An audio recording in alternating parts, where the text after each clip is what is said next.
once again, I am Jackson Kinney alongside my co-director at US TV Sports, Drew Fry. And Drew, we got a good show today. It's all about basketball. The NBA is coming back, and it's coming back soon, projected to be end of July 31st, or on July 31st if everything goes to plan. And it's all going to be in Disney World. So I picked a bad time to come back to Bloomington from Florida. I could sneak into some of those games maybe. That's what I've gathered. Usually you go into Indiana for basketball. It's sort of a staple of the state. But now that all the basketball is going to Florida, you decided to leave Florida. So I really don't know what you've got going on there. But, yeah, it should be a lot of fun to just see basketball going again. I really did time that poorly, but doesn't matter. They're not going to have fans anyway. At best, I'd sneak in and get kicked out. Just it happens. But maybe you film that, and that can be another iOS TV segment. Hey, it would get views. That's all I can say. There you go. Maybe it would go viral. Damn, maybe I do need to fly back down. But anyway, they're going to Orlando. They're going to play playoffs with a couple of playing games. It's a really complicated kind of setup about how they're going to do it. But we're going to have one of our new men's basketball beat reporters coming on here soon, Lexi Vennetti, to talk about it with us. Maybe we could understand it a little bit better. And then, of course, we're going to talk about our favorite basketball movies, which, like you said, Drew, Indiana University, known for its basketball. So everybody's got to be kind of versed in their basketball movie lingo a little bit. I hope so. Is this the part where we tell everybody that we haven't seen Hoosiers yet, or are we saving that? I think we weren't supposed to tell people yet, so we'll just we just sort of let that one slip. But but we promise we'll get on that. But yeah, we will. We've got all stuff. Before we move into our guest segment, I did just want to bring up the NASCAR race on Wednesday night. A lot of new viewers to the sport. The sport itself banned the Confederate flag. They have started partaking in Black Lives Matter organizations with one of their drivers, Bubba Wallace, and a lot of their drivers have gotten behind it. And they've also started to work with the organization You Can Play, which is all about inclusiveness with LGBTQ plus athletes and just anybody really. And it's all about inclusiveness for everybody. So NASCAR has made a lot of changes, as are a lot of leagues are thinking of doing. The NFL has started to speak out, mainly led by a charge by Patrick Mahomes, who had some really powerful words. The NBA was probably the first one to speak out about it, which we'll talk about the NBA here soon, but with Malcolm Brogdon and Jaylen Brown, I believe, in Atlanta. Yeah. And a lot, Stephen Thomas in Minnesota. I'm not sure exactly, but yeah. But yeah, they had a lot of Minnesota Timberwolves. They were the first team to really come out about it. I know Karl Anthony Towns was at a lot of the protests originally, just a lot of the Timberwolves. Still not much from the MLB other than from their players and their teams putting out statements. Yeah. I know Torrey Hunter's been fairly vocal about it in the past, and Adam Jones is another guy who I've seen his name pop up, players who have talked about facing, sort of racial issues that they've struggled against. And I know Fenway is unfortunately sort of become notorious for having, fans who are heckling some of the ball players. Both Torrey Hunter and Adam Jones have mentioned hearing racial slurs. Right. And so that's something that the Red Sox said they want to address that. The Red Sox social media account came out and said this does happen in our ballpark with a statement from the actual team. So people really can't, deny that it's happening or anything, because, the Red Sox are running up to it, and they have really stepped up to the plate here, and they're going to try to change things, which is good. Yeah. I guess we start to move into our main topic today of the NBA, and we will get Lexi Vennetti here on in a few minutes, so stick around, stay tuned. Things are going to get interesting.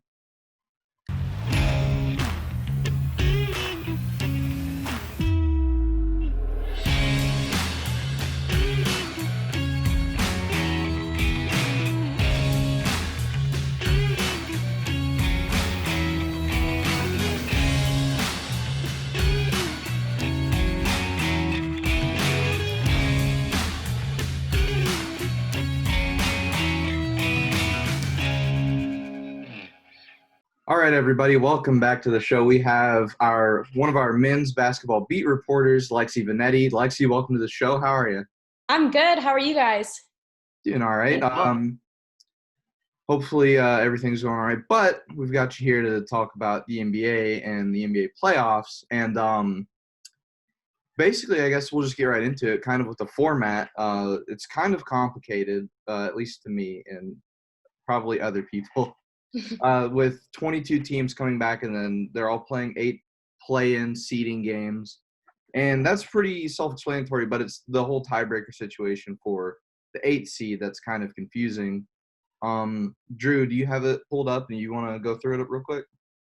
well, I don't have it pulled up at the moment, but off the top of my head, with the tiebreaker, if the 8 and the 9 seed come within 4 games of each other, then they play 2 games, and if the 9 seed wins both those games, the 9 seed overtakes the 8.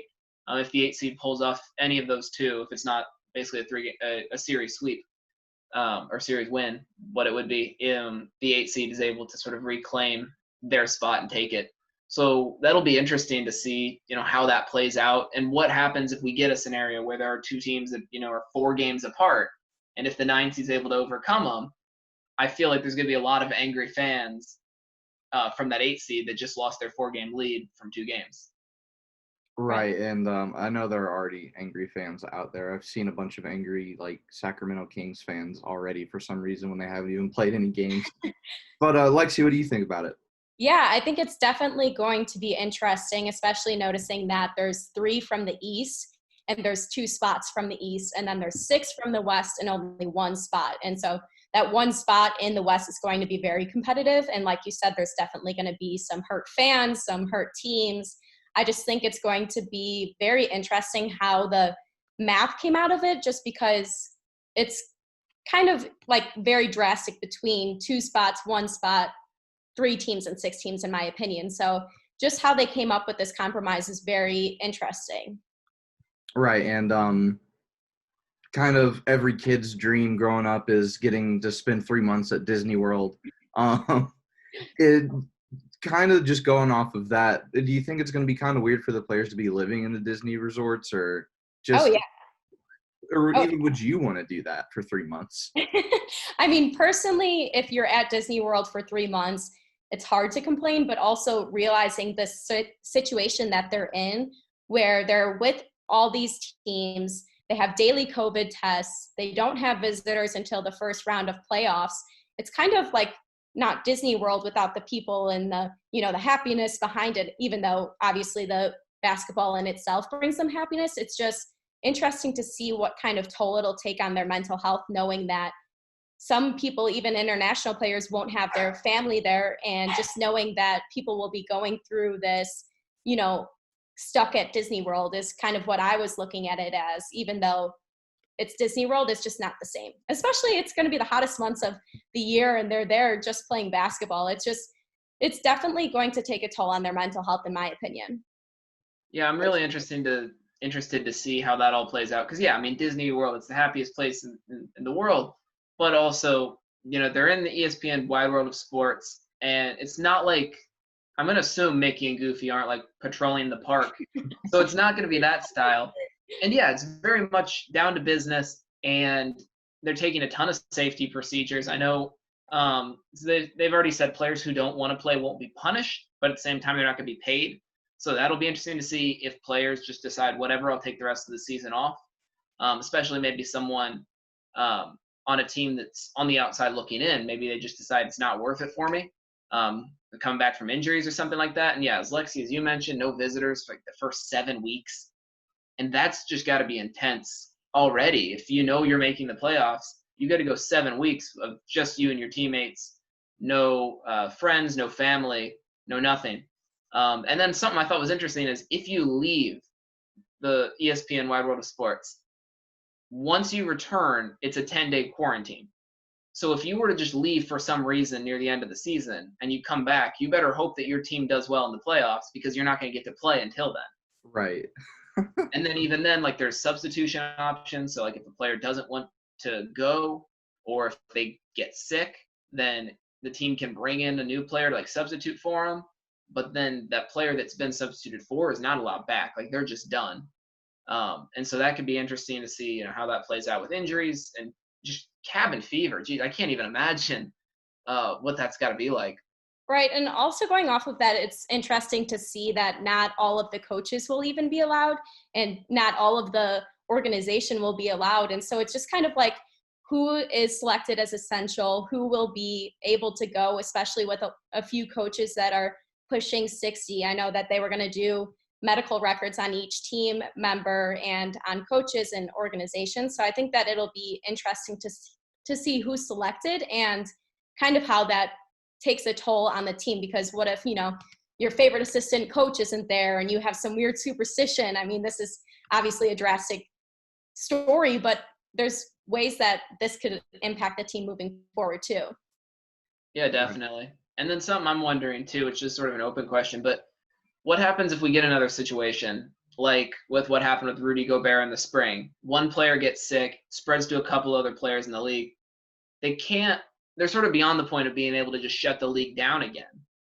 So at that point, I mean, obviously I know they're going to test on like a daily basis, but even then, if the symptoms don't start showing up for a while, maybe it takes a little while to, for the virus to enter your system and really lock in and the test to show up positive. It could be really drastic to see if like teams go down. I know they're going to try and like stay safe, but I mean, as most Indiana basketball fans who are watching the Big Ten tournament game saw when the Nebraska head coach almost collapsed on the court, and he just had a standard flu, and then the entire Nebraska team was quarantined. There was concerns that Indiana was going to have to be quarantined. Of course, that shut the league down. But what happens if someone tests positive? And the scary part about it too is sometimes the symptoms aren't showing. I actually know people who have had coronavirus and they have no symptoms, and it's not, you can't tell until you get that test. So what if, one person's carrying it for a few weeks, and it's definitely uncharted territory that really there's no solutions, but I guess it'll be interesting to see how it plays out if, God forbid, it does happen. Mm-hmm. Another thing I wanted to just bring up quickly, because I saw this literally this morning, was they're talking about something near and dear to our hearts is the media coverage of it. Is basically they're going to be trapped because the teams that don't make the playoffs or get eliminated playoffs get to go home. But if your outlet sends you as a reporter, you're stuck there for 3 months and you don't get to leave at all, regardless of who loses or whatever, which doesn't sound that crazy. But what's crazy about it is the biggest detail is that it comes out of your outlet's pocket. The NBA is not going to pay for your food or your room at Disney World. It's going to have to come out of your outlet. So say the Pacers make a run to the finals, the Indy Star might not have a reporter there, but ESPN might have one. And it's less of a big deal for outlets like ESPN or CBS or ABC, well, ABC, ESPN, whatever. But like the Indy Star or the local Minneapolis paper or the local LA paper might only have one they can afford to send. So that's also a really interesting setup they're going to have to deal with. And it's not only whether the station can afford it financially, but can you afford to lose a reporter for 3 months? Because that reporter can't then, go out and cover a protest or go out and cover city council. That person is now trapped in Disney World for 3 months. And I know a lot of stations, granted, a lot of departments are shrinking or people are trying to adapt to different roles. But I mean, there's plenty of departments in relatively major markets that have maybe 2-3 sports reporters. And if by the time this all lines up, sports are happening, we get into August, we get into September, and you get NBA, you get NASCAR, baseball maybe, but football starts up, soccer, tennis, the Kentucky Derbies in September, right? Right. If sports are back and there's so much sports coverage that will be happening once that all comes back, can you afford to lock one of your reporters away? And it comes down, and there's a tier system. So the first tier is all the reporters who would just be stuck there for 3 months. And then there's the second tier where you would be allowed to attend games in person, but that's it. You don't get any face-to-face interactions. You don't get allowed onto the campus with the players. Basically, you're there for the game and you get out, which some outlets might not even consider that worth it, because if you're just going to go watch the game, why not have your reporter at home watching it on TV? Right. But yeah, it's going to be really weird for a lot of those smaller papers. Now moving into something a little more fun, some predictions. Just going off of the teams to start out with that are coming back, the 22 that are coming back. In the East, it's the Bucks, the Raptors, the Celtics, the Heat, the Pacers, the Sixers, the Nets, the Magic, and the Wizards. Those are the teams coming back from the Eastern Conference. And in the West, it is the Lakers, the Clippers, the Nuggets, the Jazz, the Thunder, the Rockets, the Mavericks, the Grizzlies, Blazers, Pelicans, Kings, Spurs, and Suns. And we mentioned earlier, the West just has so many more teams there, which is honestly kind of weird to me to think about. But yeah, I mean, you've got your easy picks like the Lakers and the Bucks to go far, but is there anybody that could kind of come out of those teams that weren't in the playoffs but could surprise some people in the seeding games? And that's for anybody. I've got one team I'm thinking of, which I'm not going to say they're going to go on and run and win the title, but one of the teams in the West who currently is not even locked into a playoff spot. I'm really looking forward to seeing the Pelicans, and I think they can make a legitimate run. Yeah, Lexi got excited about that. Once Zion joined the team in January, it was already a much better team. They were getting hot right before this extended break.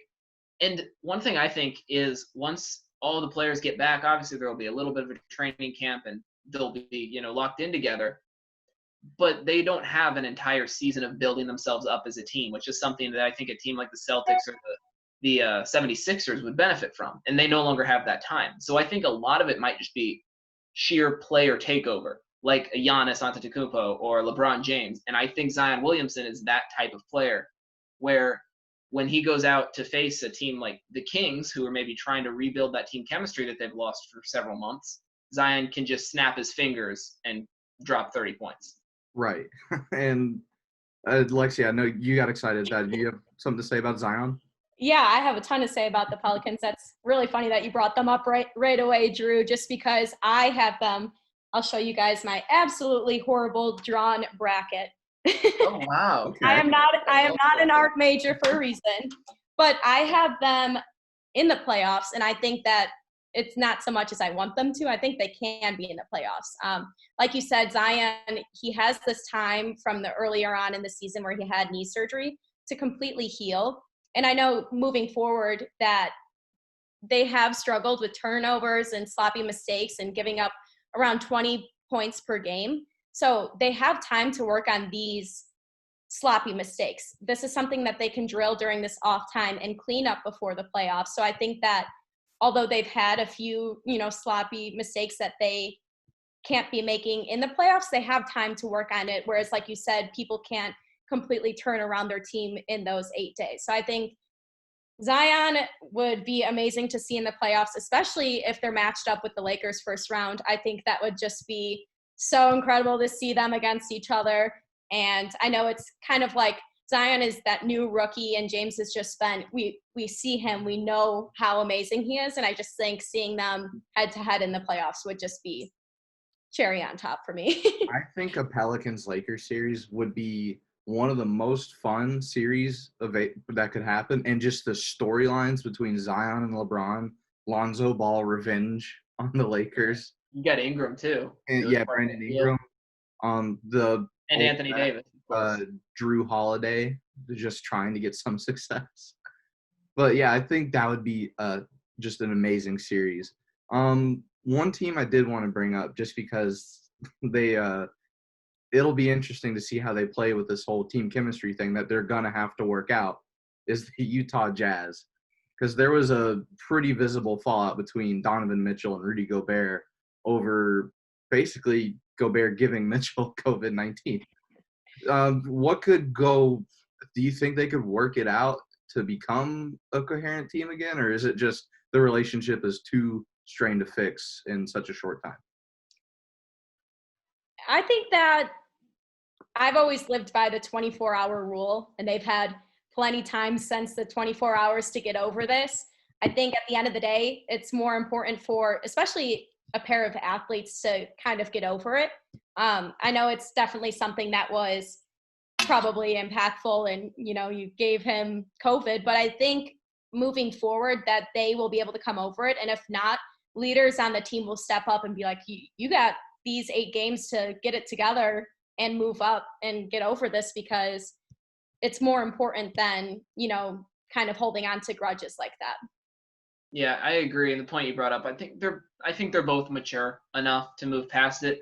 And I also think one of the big things is it's one thing to just have an apology and maybe they both get over it, but they're now in almost an identical circumstance where they have to be on guard for safety and health. And I think that once that both of them will be taking it seriously, I would be shocked if Rudy Gobert's not taking it seriously at this point. So I think he's got all of the opportunities to make up for it by showing, all right, I was wrong. I'm taking it seriously now. And at that point, it's sort of that step after the apology of like trying to make up for it. And I think it would be very hard for him not to. Andrew, you've met Donovan Mitchell, so you can kind of speak to his character as a person, can't you? I did. He was a very nice guy. It wasn't like this high profile meetup. I had a AAA baseball game, Louisville Slugger Field, and it was when Mitchell before he'd played his freshman season at Louisville, my friend who I was with recognized him just as a recruit. And so we did sort of stalk him around the baseball diamond until we ended up like getting in line behind him at one of those stands. And my friend and I talked to him very briefly. He was a very friendly guy. And I've got a ton of respect for him. I've loved watching his NBA career as well. Right. And I guess it's a lot of Western Conference talk, but who in the East could be a surprise, or just can anybody topple the Bucks going into all of this?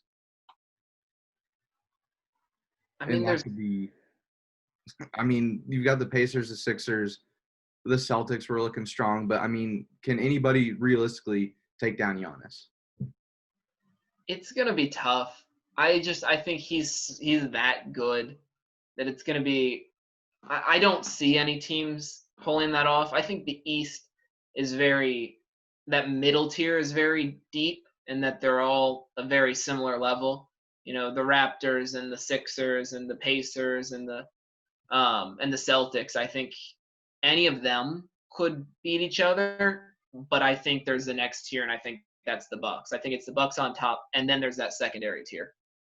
Yeah, I have to agree. And I think too, it's important to realize that there's no home court advantage as hard as that the Bucks worked for it. And that's, definitely unfortunate to not be able to see them at home for as hard as they worked for it and just not having that hard work pay off. But I think they are a team that can capitalize both home and away, which is something that is going to, like, everyone's going to be in a away situation except for Orlando, technically, in a weird way. But I think that just being away from home and being on this neutral playground and just being away from the normal playoff season with fans and media and just the whole organization, it's going to come down to team leadership and team execution. And I think that that's, although they're lacking experience, they have that.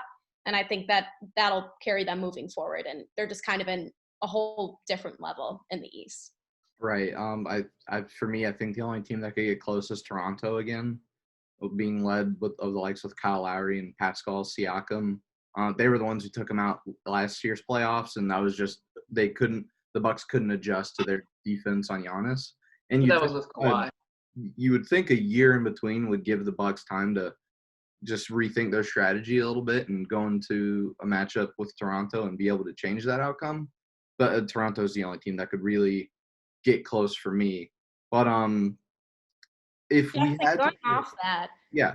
Sorry to interrupt, but they also have a better win percentage than last year, Toronto. So that's something to keep in mind, just because, like you said, the Bucks had this time to improve and change strategies. And I think that Toronto is a team that did improve in a way, even though they lost a lot of key players that, are coming off of this win. So. Right. And I think that's just because they lost maybe Kawhi. Siakam has stepped up this year. Van Vliet stepped up big time this year. Kyle Lowry, I can't say his name for some reason. Kyle Lowry is the leader he is and just always been a good player. Marc Gasol's coming off an injury, so maybe that kind of hamstrings him a little bit. But, yeah, your point on the Raptors being better than they were at this point than they were last year is actually a really good one that I didn't even really think about to begin with. But if we had to pick – and it's kind of unfair because we don't even know the full playoff picture without the seeding games. But if we had to pick the conference finals for each conference and then the finals, just give me your quick teams and maybe a couple of words on why. Lexi, if you want to start. Sure. So in the East, I have Bucks and 76ers. And this is because I think that Celtics, if they come up against the 76ers are going to beat them. Boston lost to them 3 of 4 games this year. And I think that just having this consistency under their belt, they will be able to pull it off. And then I have Heat and Pacers. But again, I think 76ers will come out on top against them. So I have the Bucks and 76ers with the Bucks coming out. And then in the West, I have Clippers and Nuggets, which I know is going to be controversial, but I just think that Clippers have had an up climb this whole season. They've had so many benefits at this point to be able to get healthy again. They haven't had a full roster this whole year, basically. They didn't get a full roster until Christmas. So knowing that they've had this time to relax and get healthy and do some rehab, I think that they're going to pull it off. I know that's definitely going to be controversial, but call me a traditionalist. I love to see a team that hasn't had a win. And I'm pulling for them. I could definitely see that. Drew, who do you got? Yeah. In the East, like I've said, I still think the Bucks are going to be incredibly hard to topple, and I have them coming out of the East. I will say, when it comes down to Celtics Pacers, if that ends up being a matchup, I would still go with the Celtics, not Pacers, sorry, 76ers. There were Celtics Sixers. I would still go with the Celtics, and I understand the 76ers have the better record this year. But one thing that you even mentioned earlier, Lexi, was there is no more home court advantage. And the 76ers are abysmal on the road and incredible at home. They only lost twice at home, yet they're sitting down at the 6th seed. So I think all around the Celtics are a better team. I think they end up facing the Bucks in the Eastern Conference Final. I think Milwaukee still runs away with it, though. I don't see anyone in the East being able to lock down Giannis. And last year that was Kawhi Leonard, and now he's out of the conference now. I really don't think there's anyone who can do that. Going over to the West, I love the top 3 in the West so much: Lakers, Clippers, and the Nuggets. And when it comes down to it, I think just once we get 8 games and then the playoffs, I think LeBron and Anthony Davis are going to come out really strong. I think that's going to be a very impressive duo and a hard one to beat. But I don't know why, but I think the Clippers are going to be able to come together and take them down. So I've got the Clippers I know it's the 1-2, but I've got the Clippers over the Lakers in the Western Conference Final, which then brings Clippers and the Bucks together. And maybe at that point, maybe Giannis gets locked down because he has to face Kawhi again. I have a lot of confidence in Kawhi Leonard watching what he did last year. That's a pretty solid matchup too. For me, just going to the East, it's pretty much the same thing you guys said. The Bucks are going to come out of the East. Who they play in the conference final, to me, doesn't really matter, because they're going to win. Whether it be Celtics, really anybody, doesn't matter. And then in the West, it's where you guys haven't mentioned them yet, but I think it'll be a Lakers Houston matchup. And I think if the 2 LA teams meet, the Lakers will come out on top. And as long as Houston can avoid either of the LA teams before the Western Conference Finals, they have a good chance to take it to at least 7 in a series against either the Clippers or the Lakers. But in a matchup of the Lakers and the Rockets, it's Lakers, and then it'll be Lakers Bucks, and then you just get to see the 2 best players in the world go at it, which would be the biggest treat ever after everything that's happened. Yeah, I can see that it lines up well. Right.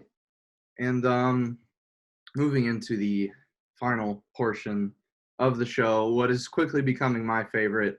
Oh yeah. We have baseball in Major League it was Major League Moneyball and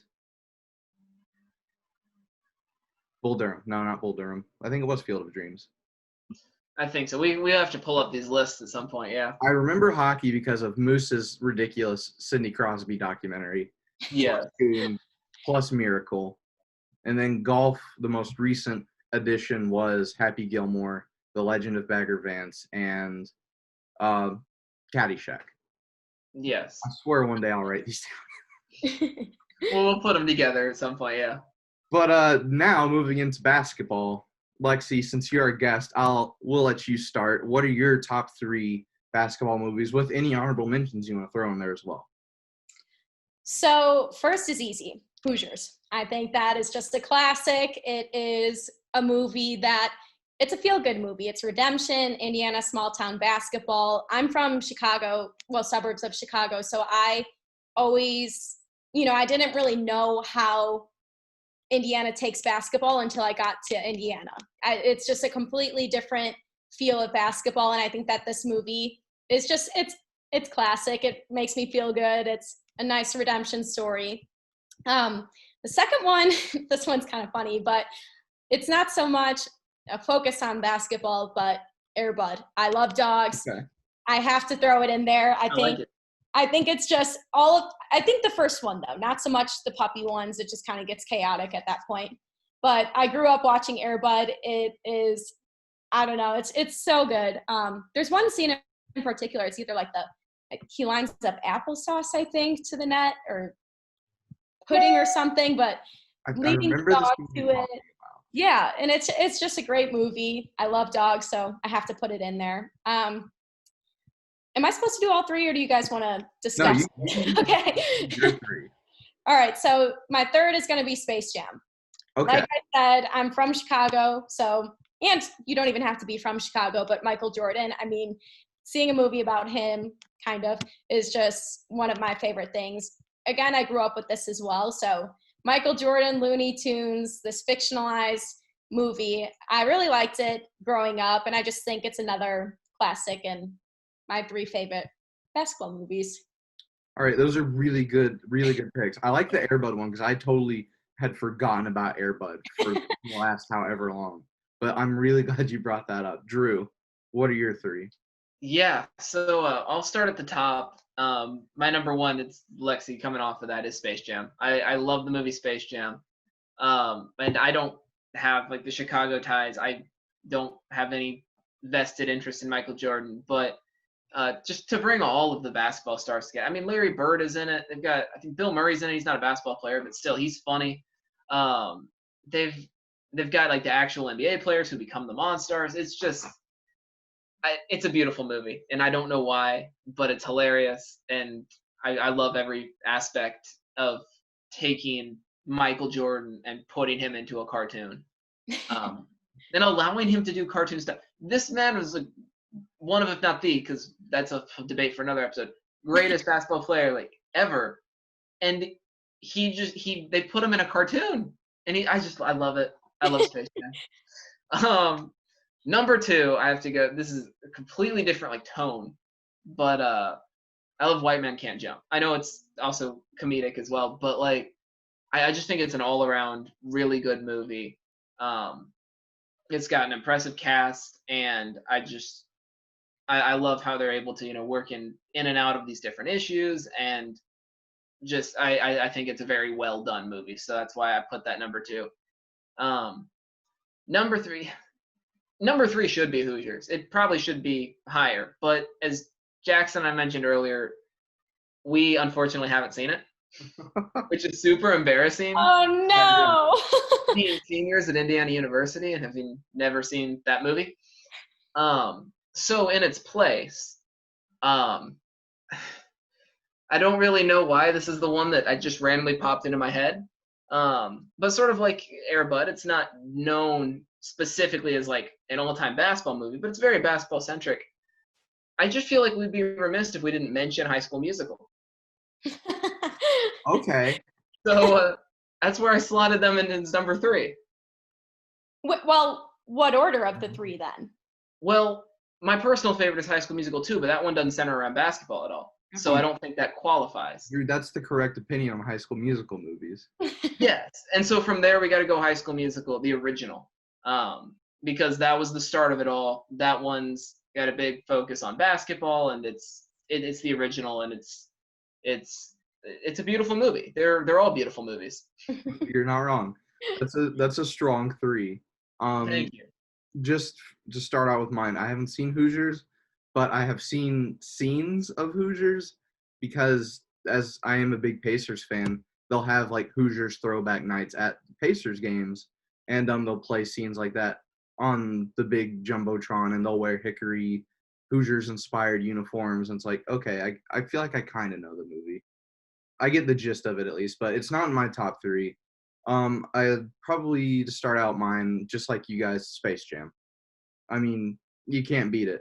My dad went to school at North Carolina around the time Jordan was there. So when I was a kid, my dad introducing me to Michael Jordan, that was the first thing I saw. And that's probably why I think he's the greatest of all time. But like you said, that's an argument for a different episode, a different time. Number 2, Blue Chips.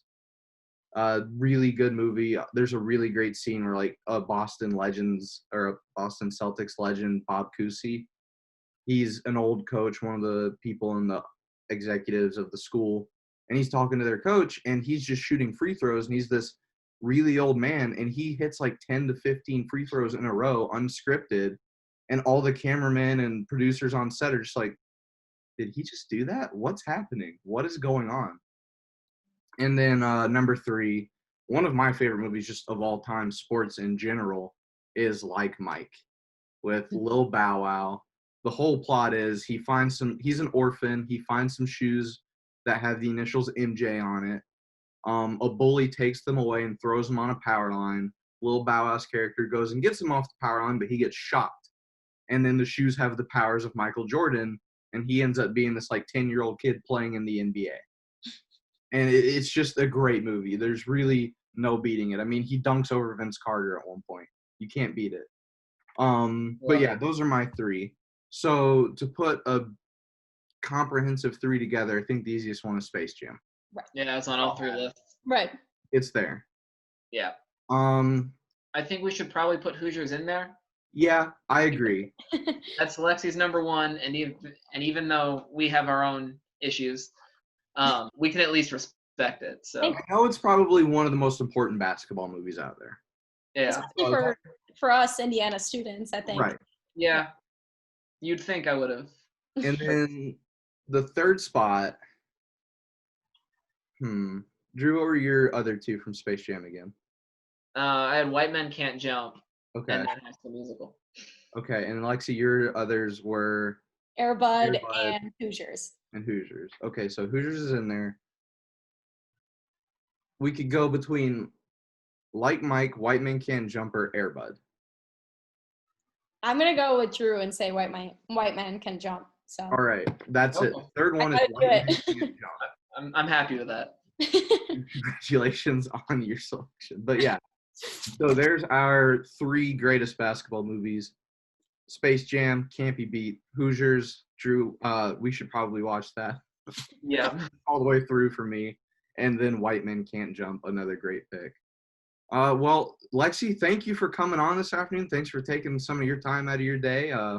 We loved having you here. Yeah, thanks, guys. It was so fun. And to be able to talk about real sports, unlike, I know you both saw my tweet. I don't know if all of our listeners did, but I had a dream that Indiana basketball played hockey on Memorial Stadium. Right.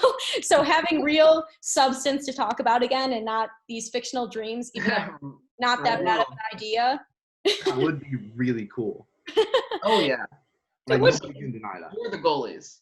Which basketball players are the goalies? Oh, I don't know, because I wouldn't make it. One is Joey Brunk. Okay. I can just see him. He's tough down in the post. I feel like he'd be very good at. Okay. At that. I would have said Justin Smith, but he's not the Hoosier anymore. No. Well, in my dream, it was the season from last year, so we can leave it. As Oh, okay. Oh, okay, yeah. Justin Smith and Joey Brunk in my mind. Yeah, that makes sense. I like it because he's just tall, and goalies are good like that. And Justin Smith is just athletic as all be, and I just can see him doing it. Yeah. But yeah, all right. Drew, you got anything to say? No, I think that's it. I'm glad we were able to get the basketball episode in. It's still a lot of good movie choices, and I guess we should sign off soon enough so I can actually watch the movie. Yeah, you got some homework to do. Exactly. To do. Once again, Lexi, thanks for coming on, and thanks everybody for watching. We will see you next week, and stay safe.